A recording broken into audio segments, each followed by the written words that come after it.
It's about time for Mayberry fans to at long last stand up and defend a fallen soldier. A man who was cast in a role that no one could have found success in. So of course I'm talking about the hapless victim of Season 6, the nephew of Floyd the Barber, poor Deputy Warren. Truthfully, you stand the guy up next to Barney Fife and, well, there's no comparison. Don Knotts owned the Andy Griffith Show, and when he left, the show's first reaction was to rewrite existing yet-to-be-filmed scripts for the new deputy. Actor Jack Burns was a talented and funny man.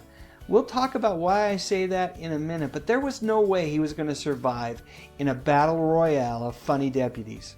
So Burns plays Deputy Warren for just 11 episodes during Season 6. He shows up in October and he's gone by January. Maybe it was a rough holiday season for the lad, who knows? What we do know is that after those 11 episodes, everyone on the show, even Andy, did their very best to pretend that Warren had never even been around. After his departure, in an episode where Andy is talking to Barney Fife, he tells him that his job is still open, as if Warren had never even stepped foot in Mayberry. It's hard to believe that a town as friendly as Mayberry would treat an eager and ambitious, albeit frequently bumbling, deputy this way. After his brief stint on the Andy Griffith Show, Jack Burns went back to doing what he did best, stand-up comedy.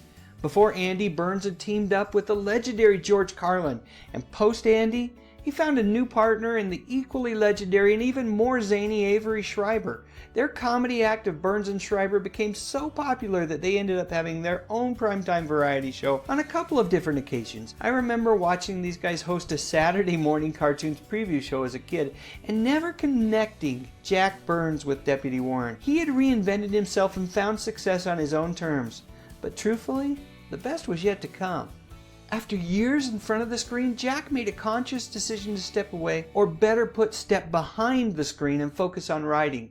He was the head writer and producer for The Muppet Show when it debuted in 1977, and he co-wrote the screenplay for the movie based on that show, The Muppet Movie. It's one of my favorites.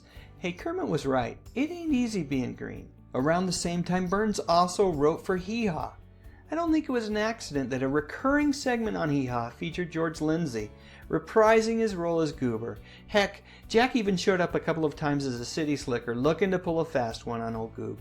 And in 1977, Burns had the honor of hosting Saturday Night Live. And then he jumped on over to ABC to collaborate with Larry David on that network's answer to Saturday Night Live, Fridays.